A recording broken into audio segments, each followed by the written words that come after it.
Good morning, students. Only Good have morning. joined. What happened today? There is some exam. You have some test today, a quiz Don't know. We don't have any quiz. today. Okay. Only two students have joined as per my list. It is showing only two, Vishnu and Charita. That's all. Okay. We will start with the prayer, students, and hopefully students will join. I will play the prayer.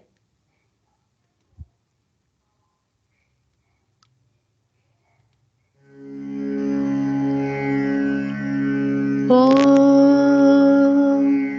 श्रीगुरुभ्यो नमः हरि ओम् ॐ सहनाववतु सहनौ भुनक्तु सह वीर्यं करवावहै तेजस्विनावधीतमस्तु मा विद्युषावहै ॐ शान्ति शान्ति शान्तिः ॐ असतो मा सद्गमय तमसो मा ज्योतिर्गमय मृत्यो मा अमृतं गमय ॐ शान्ति शान्ति शान्तिः ॐ सर्वेषां स्वस्तिर्भवतु सर्वेषां शान्तिर्भवतु सर्वेषां पूर्णं भवतु सर्वेषां मङ्गलं भवतु ॐ शान्ति शान्ति शान्तिः ॐ लोकाः समस्ताः सुखिनो भवन्तु लोकाः समस्ताः सुखिनो भवन्तु लोकाः समस्ताः सुखिनो भवन्तु ॐ शान्ति शान्ति शान्तिः ॐ पूर्णमदः पूर्णमिदं पूर्णात् पूर्णमुदच्यते पूर्णस्य पूर्णमादाय पूर्णमेवावशिष्यते ॐ शान्ति शान्ति शान्तिः ॐ श्रीगुरुभ्यो नमः हरि ओम्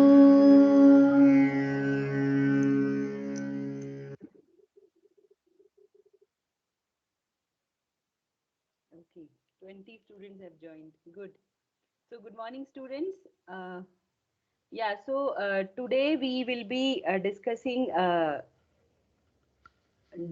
depth first search. Okay. So, we already are going to complete, we just have to discuss the complexity for breadth first search BFS for graph algorithms. Am I audible, students? Yes, ma'am. Okay, fine. Yes, ma'am. Yeah. Okay. So we will be, so we just have to complete that BFS. We just have to discuss the complexity for graphs, and then we will be discussing the depth first search first. So similar way like we did for BFS, we will do DFS for trees. Okay, quickly, and then we will convert that to how to do it for DFS for graphs. Same way how we did for BFS.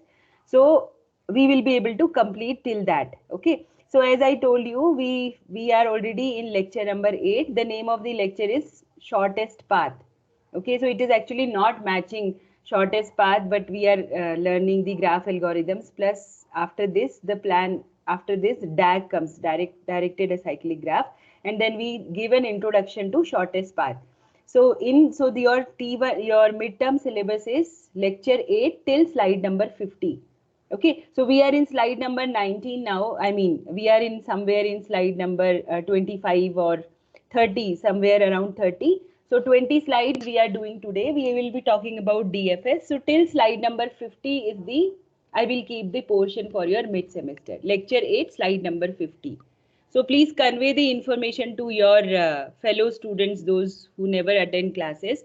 Anyways, I will put it in, I will post it in the group also. I mean, in WhatsApp group as well as in Teams. Because when I will upload these slides, I will remember. So that time, sometimes today, maybe by today afternoon, I will upload that. But you, from your side, you can tell your friends that till slide number 50, you can expect anything from, starting from lecture 1 to lecture 8. Okay. So we were here, we were discussing about all these things, is BFS correct, how, so the same thing, the logic that we learn, is BFS correct, or so we prove it by contradiction. Is BFS covers all the nodes, that also we prove by contradiction, that we assume that okay, it doesn't cover all the nodes, then we say that okay, till where it covers, and then we try to prove that through the algorithm, if we are able to cover, if we are correct till node number z, so next node has to be correct, because you are just adding one as per the algorithm. So similar way things will be applied in DFS also. Okay, so I will not explain that in DFS in much detail, that's why I am telling. So the, if you have to prove something, okay, if you have to prove something, we can always prove it by contradiction. Yes, but we must know, for that, if you are saying that proof by contradiction, at least the body of the algorithm we have to know, right? They, like, this is what we do in the algorithm. So that is why you will say that after enqueuing you are adding one to the distance. So that way you need not remember the algorithm, but at least you must know, okay, at least these are the steps. I make a queue, I remove it from the queue, and then I visit that node, like that you must know. Okay, so runtime of BF, so we were here basically, we I think, yeah, so this was the thing that we wanted to discuss yesterday. We were here. So then we were talking about runtime of BFS. We wanted to find out what will be the runtime of BFS. So if you see, so in in tree BFS and in BFS for graph. So now we want to find out the runtime for BFS for graphs. For tree, we found out two runtimes, if you are doing with adjacency list and if you are using the adjacency matrix. Okay, so if you see, you have not changed much in BFS. Only thing that you have done is you have initialized this vector distance v as infinite, and every time you are applying this particular addition, one operation, whenever you have not visited a node. Okay, so it doesn't affect in your complexity. If you see the algorithm, it doesn't affect, it's a constant time change. So the complexity remains the same for graphs as well. You can check it out. Okay, so in adjacency list, the runtime becomes O v plus e, and adjacency matrix, it becomes O v square. Same for what we calculated for tree, the same we calculate for graph as well. Okay, some constant factor may be there that we ignore for adding it for the graphs.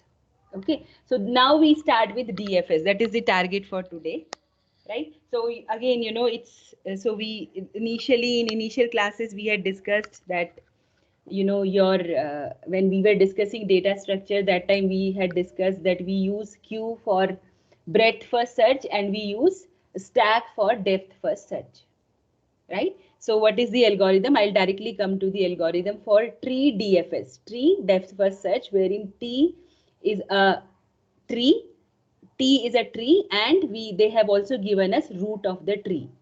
Okay, so root of the tree is given. So we are not writing here something called as initialize as stack s, but since we are doing an operation, we are directly writing the algorithm. Again, the algorithm is there in the book, students. So when I say push s root t, means I have a stack s, that I am assuming that we have a stack s, and we are performing this push operation, right? So in BFS we were using a queue, here we are using a stack. So first thing we do is we are going to push our root to the stack. So stack means this something that is being pushed that will be popped out at the end. So you have pushed root to the stack, and then you are going to check while not empty s.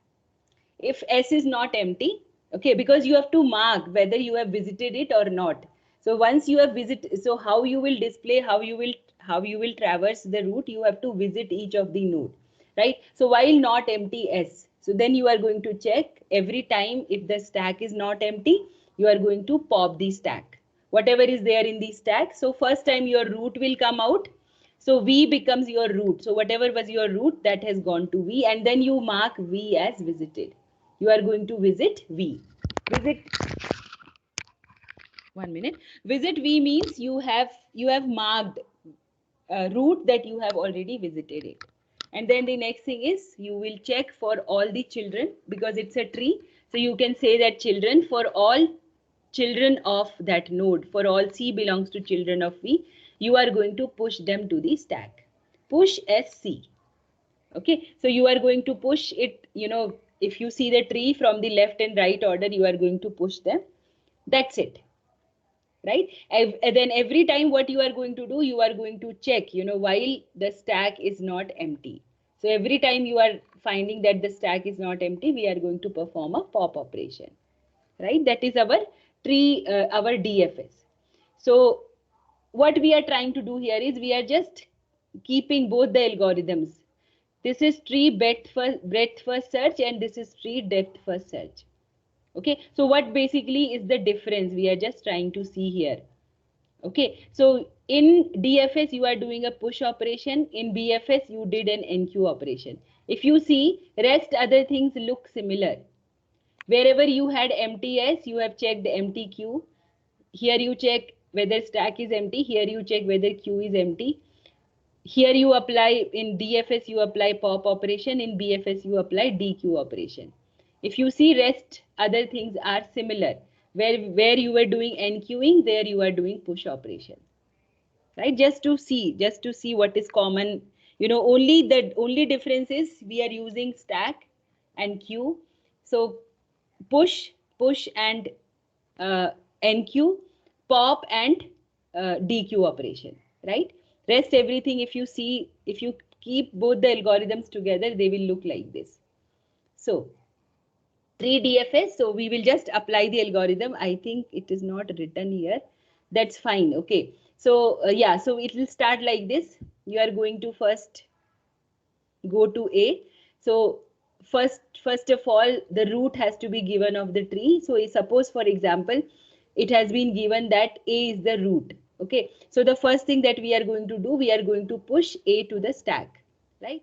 We are going to push A to the stack, and then the next thing is we are going to check if stack is empty or not. You will find that stack is not empty, so you are going to pop that out. You are going to pop out A. That means, so when I say I am going to pop out A, and then I call it as visit A. Okay, visit V. Visit V means I am marking it that I have already visited. See, we are changing it by changing the color. So it is already been visited. After that, for all the children of A, right? That is the thing. For all children of V, C belongs to all children of V, you are going to push SC. All the children we are going to push. Okay. So the next thing that we are going to do is you are going to push B, D, and E. Okay. You are going to push all the children. For C belongs to children of V, you are going to push. For all, you are going to push SC. Okay. So all the children you are going to push to the stack. Push SC. Okay, so then you are going to, after that again you are going to check whether the stack is empty or not. You find that the stack is not empty. Okay, so then you are going to pop out the next element. Okay, so you are going to pop it out, and then you, again, that node you have to mark as visited, and then you are going to go for its children. Okay, so now the next children that you are going to visit will be the children of B. Okay, so the children of B becomes your C, and then you are going to see the next children of B, that becomes your F. Okay, so the algorithm works in such a way that you are going to cover the depth first. You start a node, you go to the children, and till you visit all the children of that node, you are going to visit those nodes of the children of that particular node. Okay, so what becomes the frontier at a particular time? When you see, you are actually visiting the depth. You are actually visiting the depth of the tree. you can apply the algorithm and then see whether it is working correctly or not. Okay, so it is, I will explain. So this is what becomes your frontier at a time. That means at particular time when I am halfway of the algorithm, I want to see where I am. The position will be seen like this. Okay, then you are going to visit D, then you are going to visit E, and after that you are going to visit G.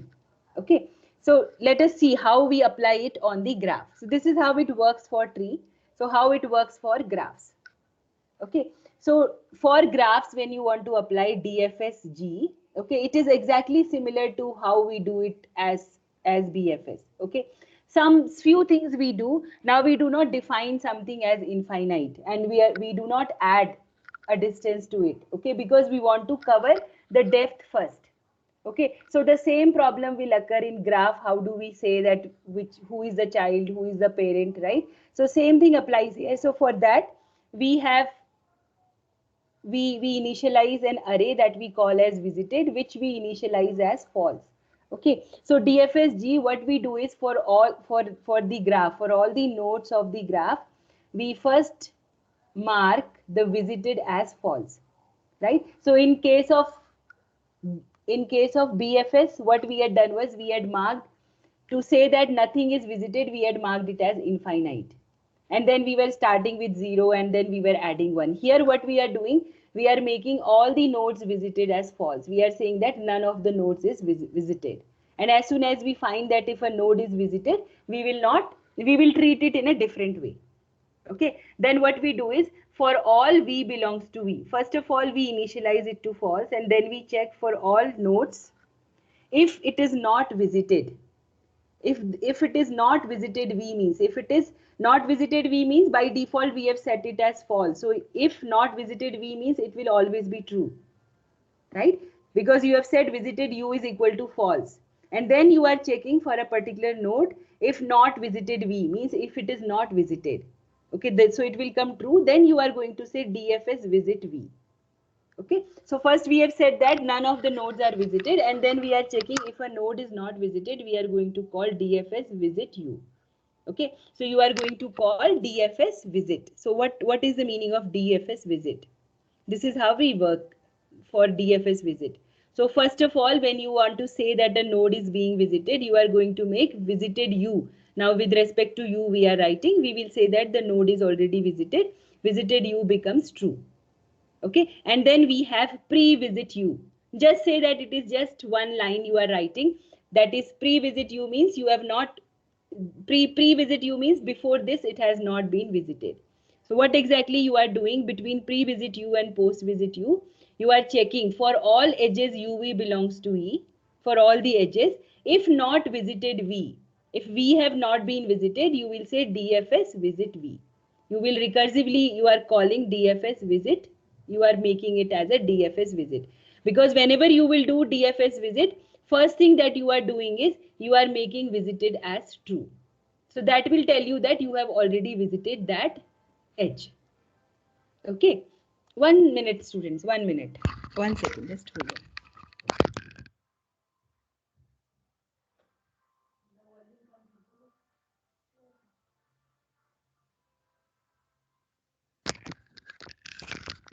There was a noise, student. So I am taking the class from home. So after this, I will go to office. So some other class is going on in other rooms. So it was disturbing. I just went to reduce the volume there.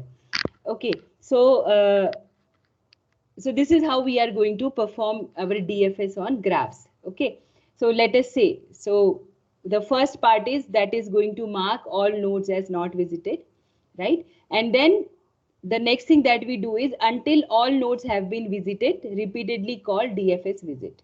That is what we are doing. If you see, the algorithm is only this much.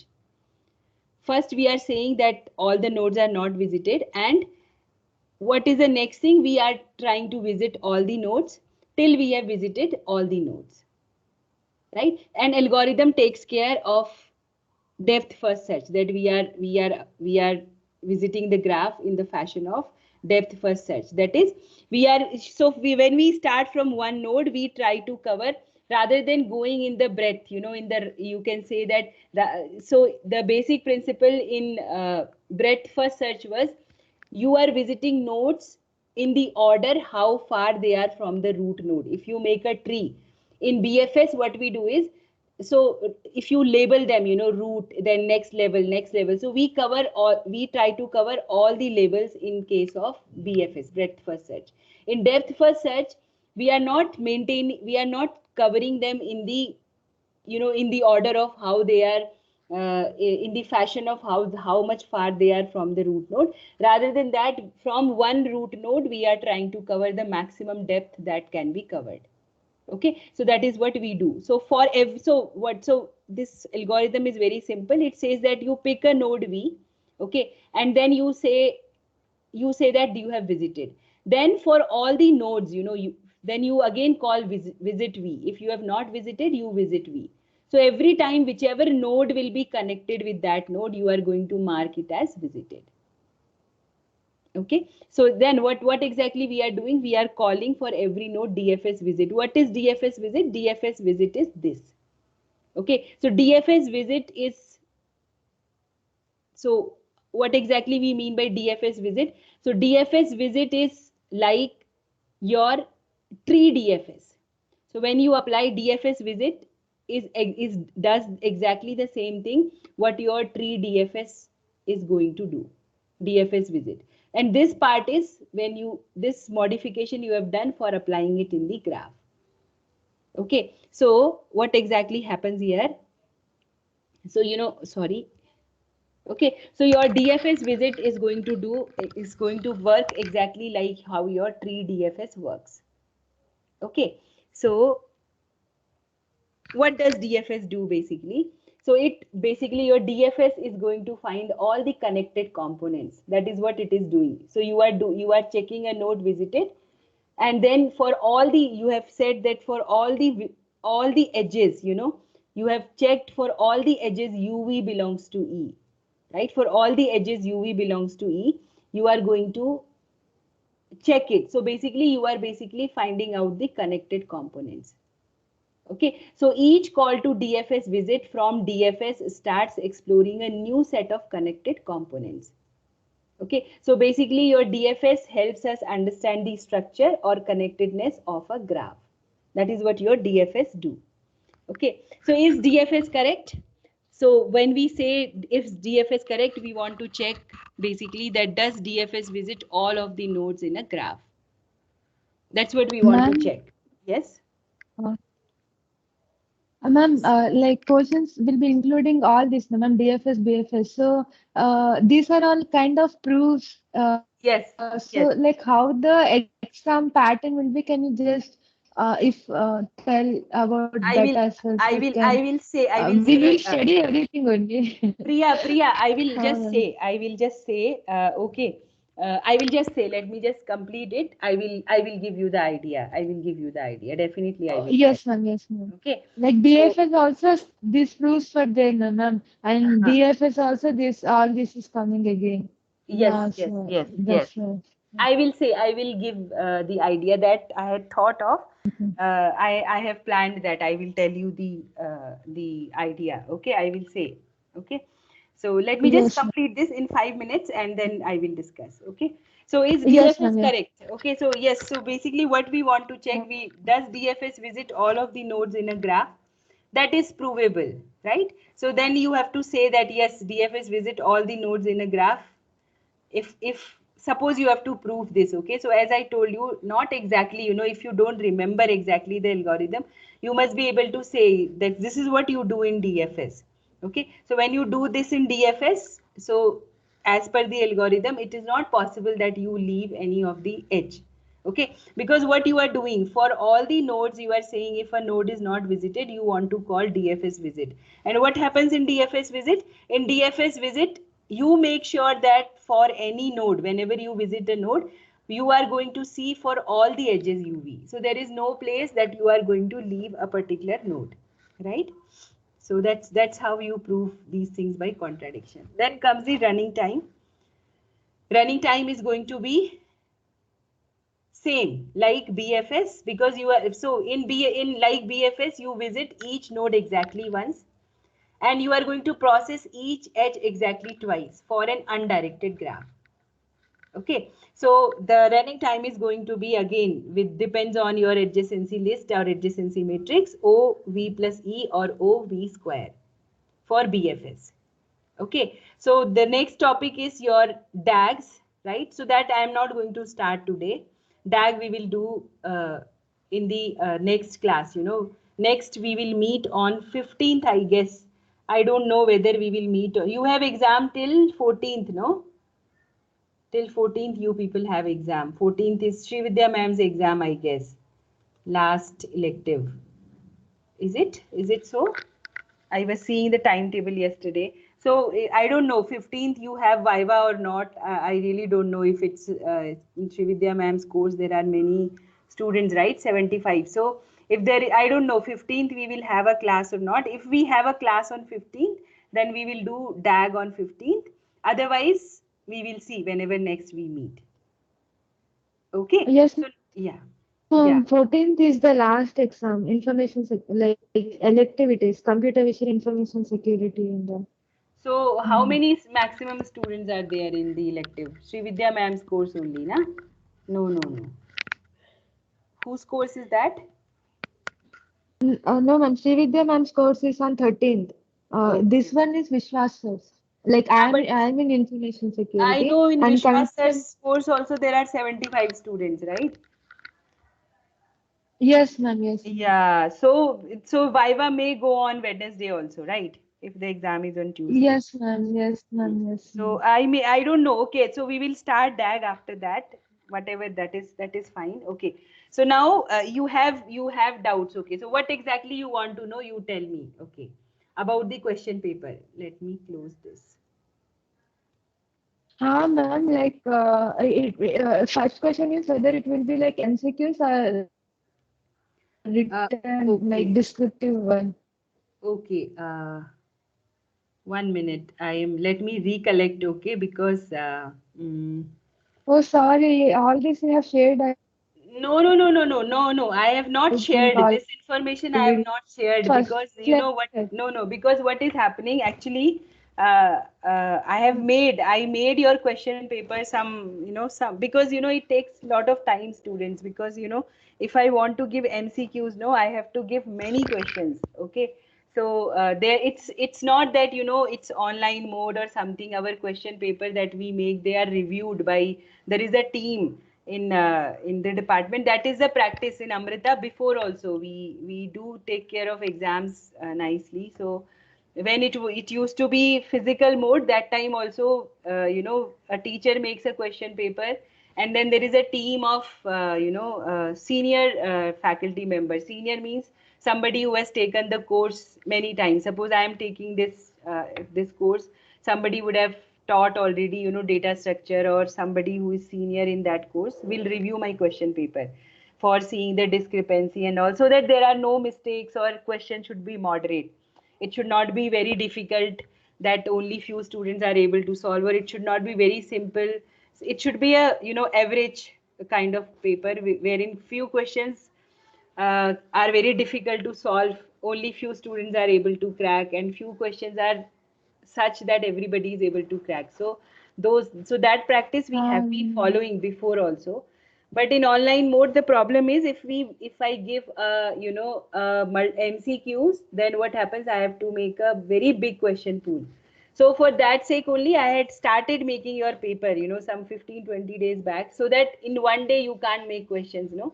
So I will make questions, keep it ready, and like that. So that is what is my plan. So the question will be a mixed type. Okay, since you are asking, anyways, I had planned to share this information with you students, because I also believe that you should know what will be the question, what will be the pattern of question paper. It's like one is, somebody is challenging you, you are ready to accept the challenge, but I am not saying that it can be anything. Okay, so the question paper is a mixed of, let me just, what I want to recollect is like this. 1 minute. Once I start typing, I will come to know, I guess. 1 minute. It's like this. It is it is MCQs plus what is that, plus what do you call, theory questions. Okay, so MCQs will be uh, are going to be, suppose 1 minute, the question paper will be of how many marks, 50 marks or 30 marks, I don't remember. Mm, it's a 40 marks question paper, I guess.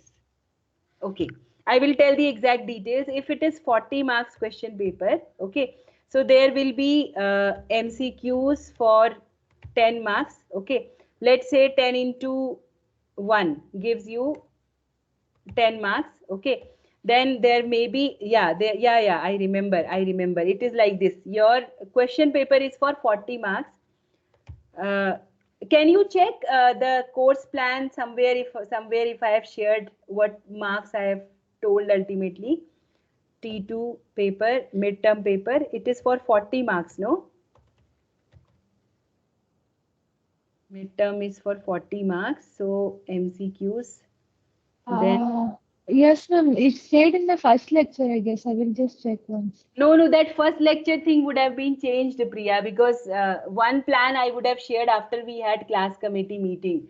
Because I wanted to give a 30 marks question, but it was told that all the subjects have to give a 40 or 50 marks question. Okay. So maybe let me take it as 40. It won't be 50. Let me take it as 40. Suppose it is 40 marks question. So here you have, yeah, I remember. I will make something like this. If there is a change, I will tell you.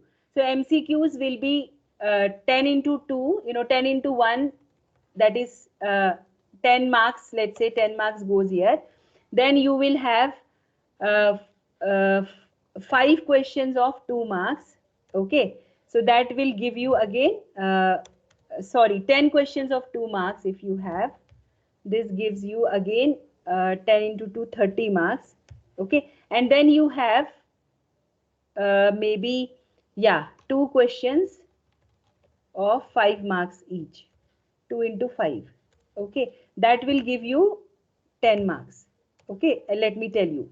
Yeah, I think this was the, I totally forgot, students. You remember, no, I had so many things planned, so I was working on your question paper long time back only, because this August end and September becomes many deadlines to be done. So this was the plan. I had planned it this way.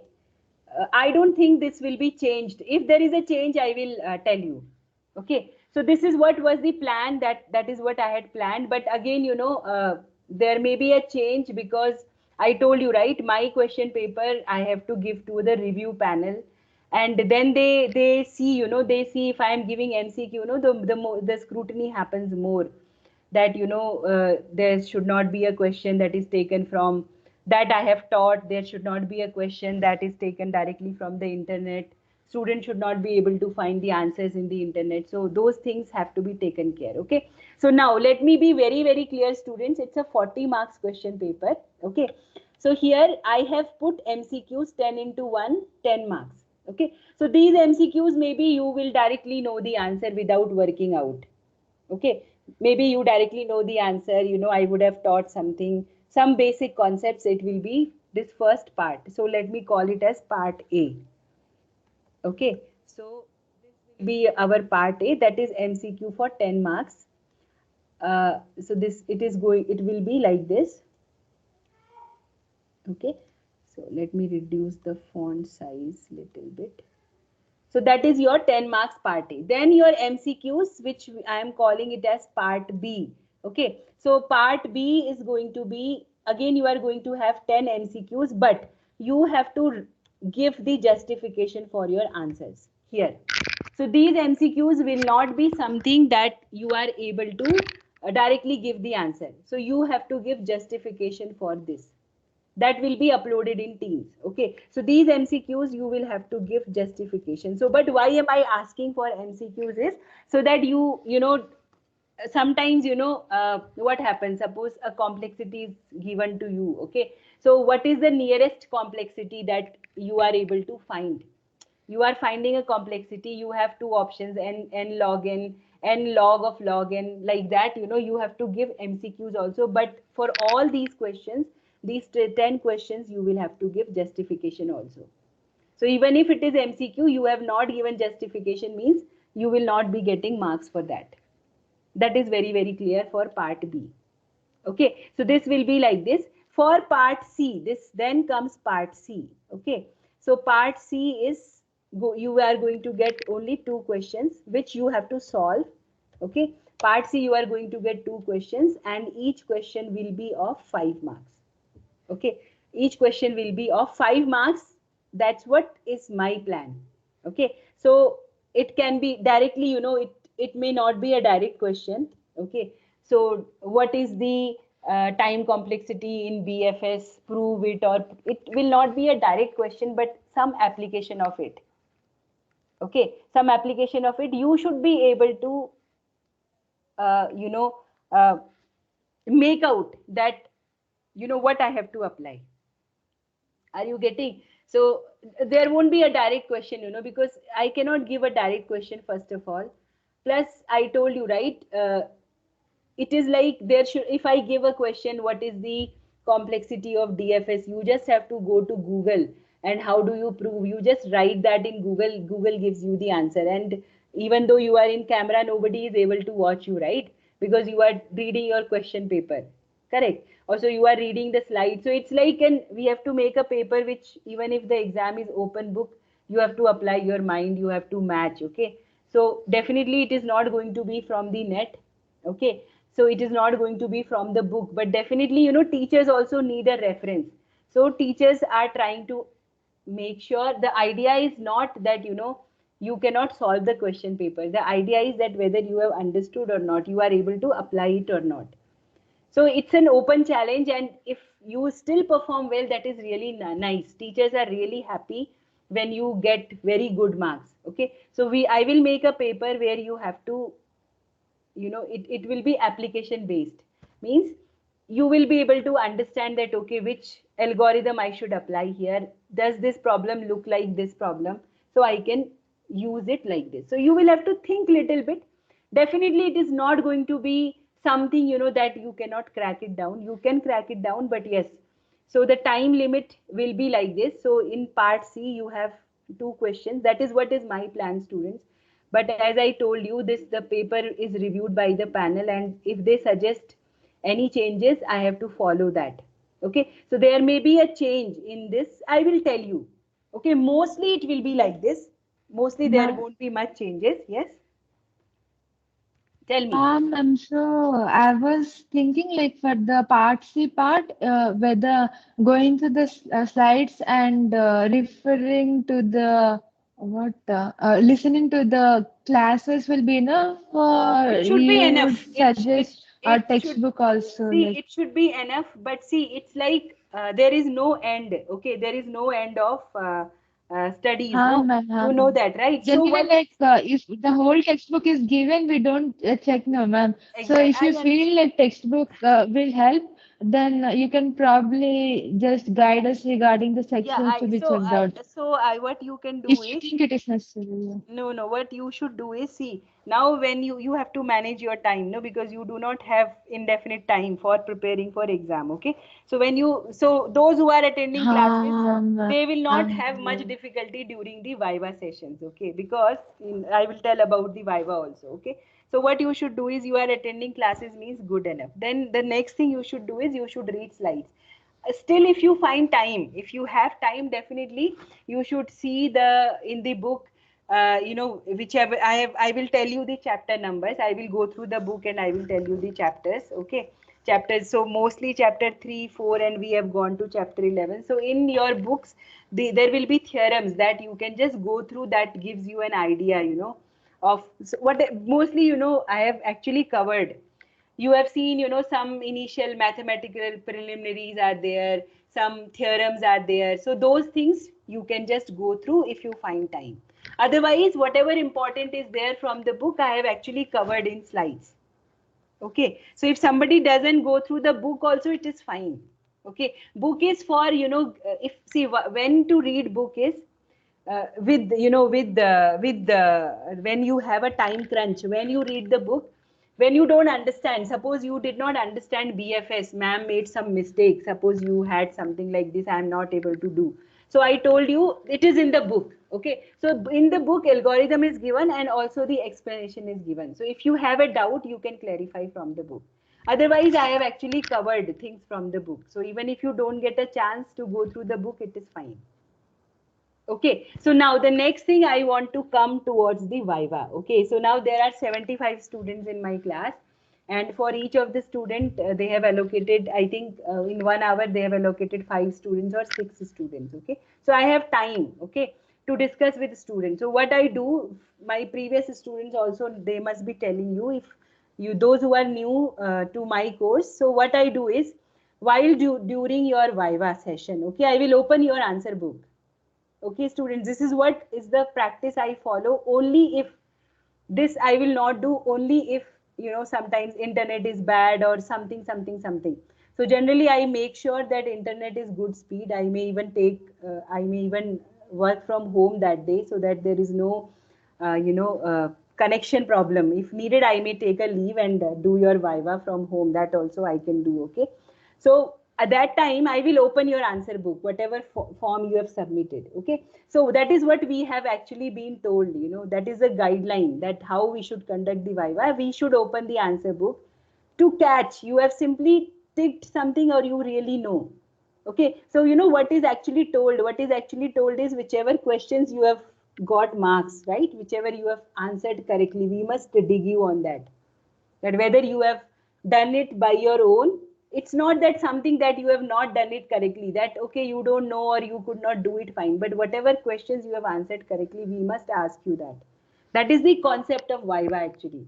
But with the time crunch, or sometimes we are not able to download your papers, it's a different thing. But you must know, the last year and last to last year also I do that. Okay, so this justification, your whether you, what justification you have written, if you have copied, I will come to know. For 2 marks question, if you have simply done MCQ, here also if you have done simply MCQ without knowing the answer, so suppose you are saying this is the complexity, and when I ask you in the Viva, you should be able to produce the same answer. Okay, so that is what we are supposed to do during Viva, and that is why so much time is given, 10 minutes or 15 minutes time is given for your Viva, like that. Okay, so that is what I will stick to, students. So I have told you everything. I have been too transparent in telling you that what will be the question format, what will be the Viva format, because I want you to do well. Okay, it's not that it's generally if I don't tell you from how I will ask, what I will ask, it is good for me, right? Because it will be a surprise for you, so for me it becomes easy. But I don't want to do that, because I want you to, the idea of exam is, if you have not studied so far, now at least you study and then you write the exam.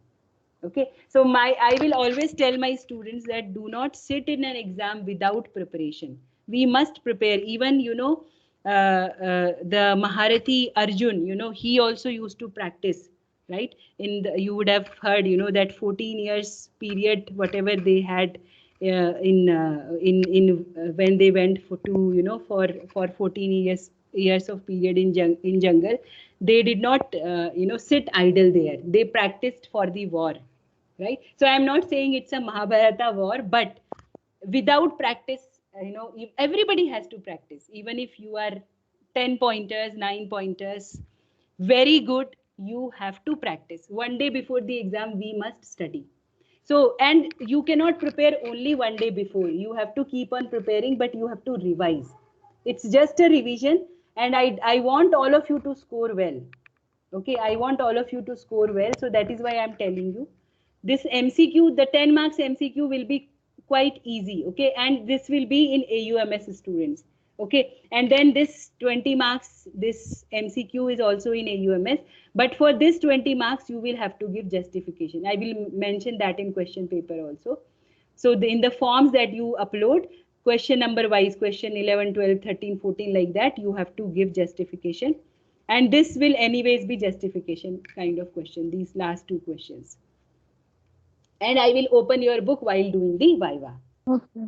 Okay, so that is the idea. I am not scaring you, but let me tell you one incident. Okay, I was taking a class for first year students, first year CSAI students. I've been teaching them. I teach for AI first semester, second semester. For the whole year, I teach them. Okay, so they do not have this T1, T2 concept is not there. They have various quizzes, assignments, and finally they have to do 20 marks project.